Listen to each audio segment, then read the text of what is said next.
Elle représente pour moi un petit peu le petit côté fame de la lutte de la TUW et même du côté de la AWE. Là, on pourrait le rajouter également dans la liste. Tu sais, la fille elle est extravertie, elle paraît bien, elle a les grosses lunettes, les grosses barniques, la grosse accoutrance. Elle dégage énormément. C'est possiblement, je pense, une des top managers au Québec présentement. Puis elle a également une belle carrière de lutteuse, elle est solide dans tout ce qu'elle fait. Casey Diamond, c'est la fille qui a toujours un plan en tête. Son vrai nom, c'est Marie-Ève Bolduc. Salut Marie-Ève, comment ça va? Salut, salut, ça va bien, toi? Ça va très bien. Hey Marie-Ève, première question, relativement simple. La lutte pour une fille, bon, écoute, de plus en plus, on voit les filles s'impliquer dans le monde de la lutte, puis c'est bien tant mieux. Mais on recule depuis plusieurs années. Écoute, c'était pas nécessairement une religion. Il n'y en avait pas tant que ça non plus. C'était pas des légions, c'était pas une armée. De ta part à toi, la lutte, ça vient de où, cet amour-là pour ce super sport-spectacle? Hey, moi, là, ça vient de un peu n'importe quoi, en fait.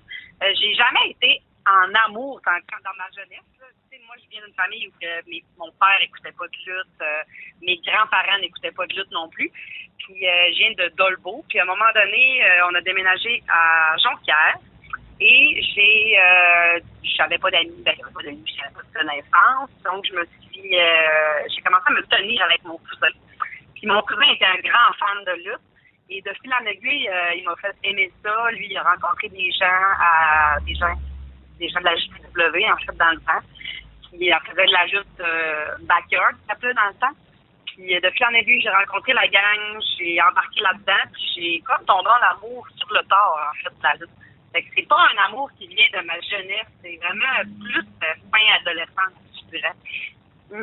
Si, exemple, tu n'avais jamais rencontré ces personnes-là à l'époque, donc, Casey Diamond, la lutteuse qu'on connaît aujourd'hui, la manager, n'existerait pas. Là. Non, c'est sûr. Probablement que j'aurais fait d'autres choses dans le théâtre, là, parce que j'étais vraiment quelqu'un qui avait une attirance pour ça, là, pas sur le spotlight, là, mais tu sais, les pièces de théâtre et ces choses-là, à l'école, je faisais du théâtre déjà. Fait que j'aurais sûrement fait d'autres choses, de l'impro, quelque chose comme ça, mais non, Casey Diamond, probablement qu'elle serait elle aurait jamais. La prochaine question pour toi, Marie-Ève. Bon, évidemment, tu commences à connaître des gens, tu commences à t'intéresser au domaine de la lutte, du sport-spectacle. Qui, on va dire, t'attire vraiment, là, qui te permet de t'impliquer dans le milieu? Qui est ton idole? Qui vraiment, là, tu dis, cette personne-là est venue me chercher, c'est la raison pourquoi je fais ça aujourd'hui? Eh mon Dieu Seigneur, ça c'est une bonne question. Je dirais que dans mon jeune temps, c'était je tripais vraiment sur Chris Jericho. Okay. C'était épouvantable. Je tripais vraiment sur le côté charismatique de ce gars-là. Il me faisait capoter. Puis c'est un excellent lutteur, on ne se cachera pas. Exactement. Mais tu sais, mettons qu'on parle québécois, tu sais, des gens parce que tu sais, oui, les Américains sont on est bien fans d'eux autres, tout le titre, mais je considère que québécois, il y a des très gros noms aussi. Pour vrai, moi, dans les gens que j'ai rencontrés qui m'ont permis de me pousser un peu plus loin, je dirais Frankie the Monster, qui m'a toujours impressionné fois 1000. Je le trouve incroyable, ce gars-là. Sinon, un peu plus actuel, je dirais présentement Charlotte, c'est incroyable. Et je la trouve insane. Qui ont été tes entraîneurs? Qui t'a permis de développer côté athlétique? Je dirais, dans le temps de la JW, c'était Phil Savage et Sébastien Savard pour la JW, mais j'ai été aussi, Luxito m'a donné beaucoup de son savoir aussi, là, fait que je dirais que c'est pas mal les trois là, qui ont eu un gros impact là, au niveau de la lutte pour moi. Tu sais, Luxito, c'est une légende. Je veux dire, on fait juste entendre son nom, puis écoute, les murs tremblent à peu près, là, je veux dire, oui. C'est gros au Québec. On n'a peut-être pas nécessairement conscience encore, là, je te dirais, de tout le porte-étendard qu'elle a fait pour les Québécoises, pour le Québec, pour la lutte féminine en général. Mais à l'époque, toi, tu l'as côtoyé, quand tu as entraîné, à quel point cette fille-là te permet aujourd'hui d'être devenue la lutteuse que tu es désormais? Geneviève, plutôt, ça a été, je pense que c'est elle, en fait, que tout change. Parce que dans les années où on a commencé à lutter, la lutte féminine n'était pas super, c'était populaire, mais pas tant.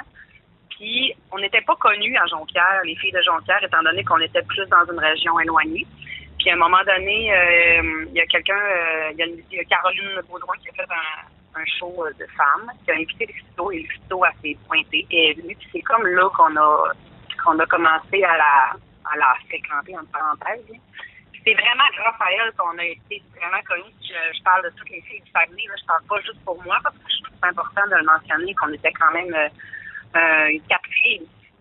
Puis puis Geneviève, elle a tout changé. Elle nous a apporté à Montréal, elle nous a fait lutter partout, elle nous a fait rencontrer les plus grands, elle nous a donné des conseils, elle nous a supportés.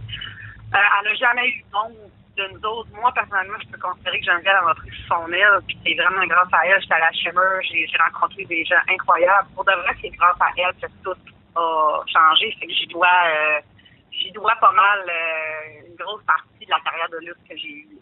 Est-ce que tu as toujours eu le personnage de Casey Diamond? Ah, c'est chiant, ça. Hein, ça, c'est une question, on parle quoi? Non. Non, j'ai pas toujours eu ça. Casey avait existé un petit bout, puis je m'étais blessée. Je m'étais crampée la main. Et puis quand je suis revenue, Casey, elle avait plus sa place vraiment dans le show. Fait que j'ai dû avoir un autre personnage en attendant le retour de Casey Diamond. Et je suis pas fière. Je m'appelais Red Cross Mary et j'étais une infirmière. Ben, écoute, il y a pire que ça jusqu'à là. Mais. Regarde, écoute, c'est pas super. Qu'est-ce que Red Cross Mary faisait de si pire que ça pour que tu aies honte à ce personnage-là à ce point-là? Pas de la honte. C'est juste que c'est pas le personnage que je désirais, mettons. C'est pas ce que je voulais, puis c'est correct. Tu sais, dans le fond, j'ai fait ce sacrifice-là, puis après ça, Casey Diamond est revenu, puis c'est correct. C'est juste que elle a rien fait d'extravagant, elle a fait ce qu'elle avait à faire, mais c'était pas ça que je désirais le plus, mettons. Remettons Casey Diamond sur le piédestal. Maintenant, est-ce que ce personnage-là a toujours eu pas mal le même style, la même personnalité? Est-ce qu'il y a une évolution charismatique ou une évolution mentale du personnage? Hey, je sais tellement pas. Moi, là, je pars tellement avec l'idée que je veux m'amuser. Puis, oui, en fait, non, c'est pas vrai. Il y a eu une évolution. Il y a eu une évolution. J'étais plus, mon Dieu, j'aime pas ça utiliser ces termes-là, mais j'étais un peu plus crazy au début. Un peu folle. Pas folle, détraquée, là, mais j'étais un peu plus violente, entre parenthèses, plus stiff. Maintenant, je suis plus du côté humoristique un peu. Avec Generate que j'accompagne à la AWE, là, c'est vraiment le côté un peu stupide des personnages de la lutte qu'on essaie de faire ressortir. Pas stupide, mais c'est un peu... on est des méchants, mais on aime ça faire rire les gens, puis on sait que les gens ils prennent ça avec un grand sel. C'est vraiment le côté qu'on essaie de développer plus, parce que moi puis Degenerate, c'est vraiment ça moi puis Philippe, en fait, c'est ça qu'on aime dans la lutte, là, le charisme, puis aller chercher la foule d'une autre façon. On va y revenir justement à ton alliance avec Degenerate, mais juste avant, je veux t'entendre sur tes expériences passées. Écoute, tu as lutté quand même à la Shimmer, c'est quand même c'est assez impressionnant. Oui. Du côté des États-Unis, la plus grosse fédération de lutte féminine au monde, sauf si je me trompe, mais je pense que c'est pas mal ça. Également, tu as eu un beau tag team à l'époque avec mon ami Marco Estrada, Marquis Russell, de son vrai nom. Écoute, eux autres aussi, ont causé du dommage ensemble. Justement, parle-moi un peu de cette époque passée-là, à quel point ces expériences-là ont été bénéfiques pour ta carrière, parce qu'on s'entend, tu prends la Shimmer, c'est pas toutes les filles qui ont la chance d'y aller, même si c'est juste quelques présences. Lutter avec Marco Estrada, ben écoute, Marquis, on va être honnête, là, peut-être qu'à l'époque, il n'y avait pas nécessairement la carrière qu'il a aujourd'hui, mais ça a quand même façonné un peu la personne qu'il est désormais. C'est un personnage extraordinaire, c'est un des lutteurs les plus populaires au Québec avec Frankie the Monster. Ça a été des belles expériences pour toi dans le passé, là.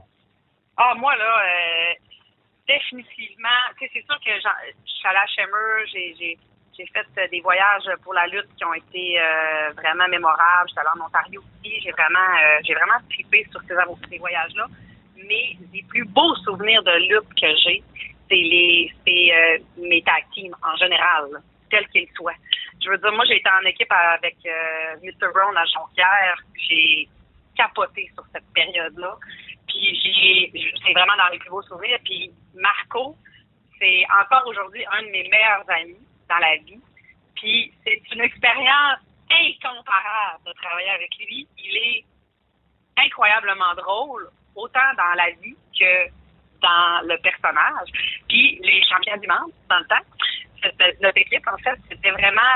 ça commençait l'aspect plus charismatique de la chose. Je pense que moi puis Marco, avec les champions du monde, on a mis une coche au-dessus là-dessus. Puis par la suite, c'est sûr que moi, j'ai comme arrêté, j'ai eu ma famille. Puis Marco, lui, a comme juste continué dans cette lancée-là. Puis il fait très bien encore aujourd'hui.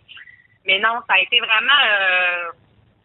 ça a eu beaucoup d'impact, c'est sûr. Puis c'est vraiment des souvenirs que j'ai incroyables. Puis comme je te dis, moi, c'est vraiment les parties de ma vie où j'ai été en team, c'est les plus beaux souvenirs au-delà des voyages que j'ai faits. Puis c'est les gens que j'ai rencontrés, bien entendu, là, mais dans ma carrière de lutteuse, les équipes ont été vraiment importantes pour moi. Tu as quand même remporté des titres. Peut-être, as-tu un match plus qu'un titre? Mettons, je te disais meilleur souvenir, tu dirais quoi? Un titre, une ceinture, un match? Ben définitivement, là, par rapport à un titre, là, définitivement ma victoire là, de la première championne québécoise à la ALS, dans le temps, ça a été et ce sera toujours gravé à jamais dans ma tête. Là. Ça a été vraiment incroyable. Il y avait eu un tournoi, puis on avait fait sur plusieurs mois, puis finalement, j'avais affronté 3 autres lutteuses dans un four-way, puis j'avais gagné j'ai été la première championne. Puis ça, honnêtement, c'est encore aujourd'hui un souvenir gravé dans ma tête. Puis je remercie du fond du cœur Geneviève et Kim Leduc pour ça, pour m'avoir permis de vivre ça. C'était vraiment un beau moment. Des combats, j'en ai tellement eu que je me souviens plus tant, mais c'est sûr qu'un combat mémorable, j'avais fait un combat à Jonquière avec Mr. Brown, last woman or men standing match. C'était vraiment hot, c'était très violent, puis j'ai des bons souvenirs de ce match-là. Je l'écoute encore des fois, puis je me dis, ça ferait plus ça, oui. C'est pas mal ça que je me dis. 30 secondes à parler de ton rôle de maman. Comment les enfants voient la mère? Ils voient la mère comme quelqu'un de très strict. Et non, mais ils savent pas que ils savent que je suis dans le monde de la lutte, mais ils viennent pas, puis je leur montre pas ce que je fais.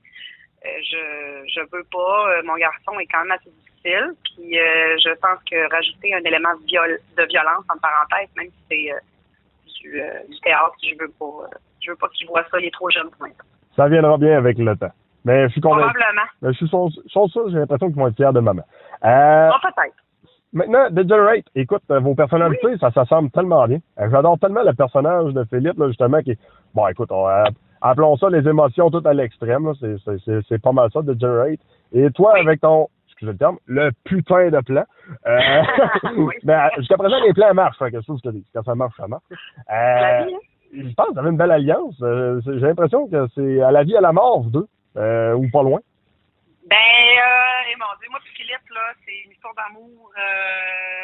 C'est une histoire d'amour et beaucoup plus d'amitié que d'amour, là, mais moi et Philippe, ça fait 20 ans presque 20 ans qu'on se connaît. On a toujours une belle chimie. C'est mon ami depuis longtemps. Puis on n'avait jamais worké ensemble dans le ring. Puis on n'a jamais compris pourquoi les gens nous ont jamais mis ensemble parce que on a la même mentalité. Puis on a le même objectif, c'est-à-dire s'amuser avec la foule. Fait que on n'a jamais compris. Puis quand j'ai fait mon retour il y a quelques mois, c'est grâce à Philippe que je l'ai fait mon retour. Fait que je lui dois beaucoup. Grâce à lui, je vis des choses présentement incroyables. Puis c'est mon ami, je l'aime. Puis je donne tout ce qu'il a dit pour la personne qu'il est et le lutteur qu'il est, parce que c'est un lutteur incroyable qui est pas assez connu au Québec, selon moi. Il commence à être un peu plus connu grâce à la DUW, la AWE et la NSPW. Mais puis j'encourage les gens à le suivre puis à regarder ce qu'il fait. C'est un solide lutteur. Puis je pense que son championnat, écoute, il a fait un message sur Facebook, puis tu sais, je veux pas rentrer nécessairement dans toutes ses vies, tous les détails de la vie privée de Philippe, là, mais je pense que autant pour lui, puis je pense que même pour toi, vu que c'est ton ami, puis que vous avez une belle relation proche, tu sais, des fois on dit, OK, la lutte c'est scripté, puis bon, oui, on est tous d'accord avec ça, mais n'empêche que quand il a gagné la ceinture, pour lui, ça représentait tellement beaucoup. Là. Écoute, pour de vrai, moi et Philippe, on a eu des années vraiment difficiles. Puis on a eu des années difficiles où on n'était pas là l'un pour l'autre, étant donné la distance, puis étant donné ce qu'on vivait aussi. Puis je pense sincèrement que ce championnat-là, tous les efforts que Philippe a fait dans la lutte dans les dernières années de sa carrière, je pense que c'est vraiment l'accomplissement pour lui de tout le travail qu'il a fait. Puis pour vrai, moi, Philippe est heureux, je suis heureuse. J'étais autant contente que lui pour ce titre-là. Puis je suis fière de lui à 100%. Il mérite tout ce qui arrive. Puis honnêtement, on a travaillé fort pour arriver là. Fait que pour forger nos personnages, puis pour être une bonne équipe, pour qu'on fasse parler de nous, je pense que ça fonctionne. Fait que, non, ça a été vraiment un gros moment, ce moment-là. Beaucoup d'émotions. Quelques questions rapides sur la TUW, parce que, écoute, le gars-là s'en vient rapidement. Bon, tu vas accompagner justement Degenerate contre le champion en titre, présentement Xander. J'ai l'impression qu'on va en avoir pour notre argent autant d'un bord que de l'autre. Les deux, c'est vrai qu'ils se montraient les fesses, ça les honore pas trop. Mais outre ça, écoute, on peut s'attendre à un match, je pense, assez intéressant. Peut-être tes impressions sur qu'est-ce qui s'en vient? Hey, je suis très excitée de ce combat-là. Je savais pas vers quoi qu'on s'alignait avec la TUW quand ça a commencé. Je savais que moi et Philippe, on allait être ensemble, mais je savais pas vers quoi qu'on se dirigeait. Et je suis vraiment contente de où est-ce que ça s'en va. J'ai pas d'attente autre que ça va être incroyable. Il faut que vous vous présentiez pour voir ce match-là. Philippe puis Xander, ça va être... Pas Philippe, Degenerate et Xander, ça va être incroyable. Puis moi, je vais venir mettre la merde là-dedans, évidemment. Avec ton maudit tableau et ton maudit crayon. Ah, je vais peut-être changer de plan, on ne sait pas. Ah, maudit. Puis, on verra.